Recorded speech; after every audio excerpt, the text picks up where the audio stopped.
Many local high school students are returning to the field, the track, or even the gym starting today. And you need to be aware of the warning signs of concussion, moms and dads. Just last week we saw in real time what can happen during competitive sports. During a Miami Marlins game, pitcher Daniel Castano was hit right there in the head by a line drive. Now, he tried to duck, as you saw, but the ball was moving at 104 miles per hour. He spent several minutes down on the diamond, but was eventually able to get back up. He walked off the field, in fact, on his own. He was later diagnosed, though, with a mild concussion and a bruised forehead.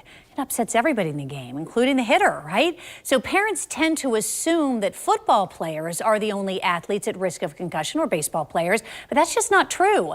Bob Sefcik, executive director of the Jacksonville Sports Medicine Program, is joining us live via Zoom this morning. Good morning, Bob. Thanks for being with us. Thanks, Jen. Thanks for having me. And I can't believe it's August 1st, first day of practice. You're right. I know. The summer just flew by. Let me just ask you, I know that I sent you the video of what happened to the Miami Marlins pitcher. Your reaction to it? Yeah, so that's the first thing that jumps to mind is that concussions happen in every sport. Whenever there's physical activity going on, particularly in baseball, lacrosse, other sports like that where there's projectiles, there are dangers all around, and we've got to be very aware of certain injuries that could occur, just like concussion. So, you touched on this, and I think that this is important because there is an assumption, perhaps among parents of football players, that they need to be cognizant and talk to their student athlete about concussions. But as you pointed out, there are other sports. My daughter got a concussion, as you know, 2 years ago playing volleyball when she was hit in the back of the head by someone who was serving. I mean, cheerleading, for example. Can you run through the sports, in particular high school sports, that our parents need to be cognizant of about concussion? Yeah, I'm just going to start off by saying very easily, all sports. You mentioned a few right there. Normally, we look at different classifications of sports, whether it's collision sports, contact sports, non-contact sports. Those help us define some of the areas of safety concern that we have, but they're all vulnerable to having concussion type injuries because of again, like I mentioned in baseball, the projectiles or the physical collision contact in football. You mentioned football there, and we associate concussion a lot with football because of the collision and because of the number of participants, because of the notoriety that football gets. But undoubtedly, I can tell you, and I've shared with you already, and you've experienced, just like you've said, in volleyball, we've had recorded concussions in all sports, including swimming. So a lot of parents may not even associate concussion with swimming, but we have actually had, a high rate of concussion with some of our backstrokers that are hitting the wall on their turns.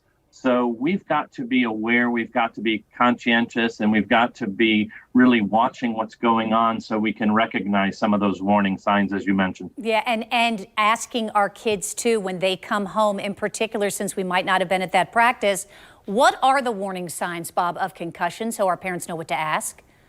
Yeah, so right off the bat, I just want to tell everybody to be aware what's going on. And one of the things I've been promoting with our coaches lately is just somebody grabbing their head. If there's been a collision or a contact with equipment or with the ground or with another person, and somebody, just goes to grab their head, the first thought is, oh my gosh, they're grabbing their head because it hurts. And the reality is they're not. It was just an instinctual motion.